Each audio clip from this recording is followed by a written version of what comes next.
Congress party కార్యకర్త 14 ఎన్నికల్లో 11 సార్లు ఎమ్మెల్యే, 3 సార్లు ఎంపీ, ఒకసారి ఎమ్మెల్సీ, 14-15 సార్లు బీభావిస్తే దుఃఖాన్ని దిగముంగుకొని ఎన్టీఆర్ ను వెన్నుపోటు పడిచిన నిన్ను, నాదెండ్ల భాస్కరరావు అనుచరుడైన నిన్ను ఎమ్మెల్యేగా, ఎంపీగా, ఎమ్మెల్సీగా ఏ ఎన్నికల్లో పోటీ చేసినా వేలాది మంది కాంగ్రెస్ పార్టీ కార్యకర్తలు నిన్ను భుజాల మీద మోసిన మాట నిజం కాదా?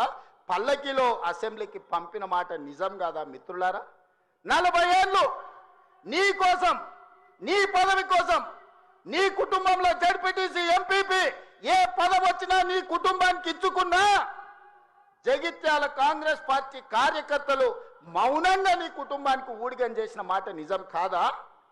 గ్రామంలో ఉన్నోడు గ్రామంలో ఉండాలి, మండలంలో ఉన్నోడు మండలంలో ఉండాలి, జిల్లాలో ఉన్నోడు నియోజకవర్గంలో ఉన్నోడు నియోజకవర్గంలో ఉండాలని పాపంది చేసింది నువ్వు కాదా? మొన్న నేను జగిత్యాల కార్యకర్తలను కలిస్తే ఒక్కొక్కరు తమ కష్టాలను మనసు విప్పి మాట్లాడుతుంటే నాకు ఆశ్చర్యపోయినా.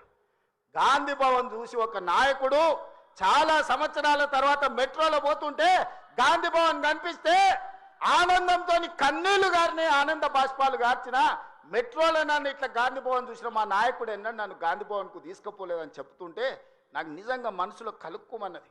ఇట్లాంటి కర్కోటకులైన నాయకులు ఉంటారా అని.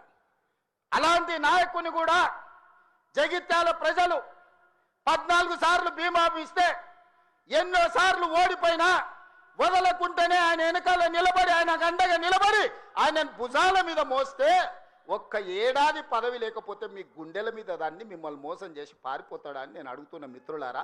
ఇది న్యాయమా? ఇదేనా నీ జాతి, నీ నీతి? ఈ వయసులో నువ్వు 40 ఏళ్ళు నీ జెండా మోసి నిన్ను మోసిన కార్యకర్తల గుండెల మీద దాన్ని మోసం చేసి శత్రువు సంతను చేరుతావా? శత్రువు సంకలు చేరి ప్రజాపాలన పోవాలంటావా? ఇట్లాంటోడు పెడితే పెళ్లి కోరుకున్నాడంట, పెట్టకపోతే సావు కోరుకున్నాడంట. ఇంతకంటే ఉదాహరణ ఇంకేమన్నా ఉందా?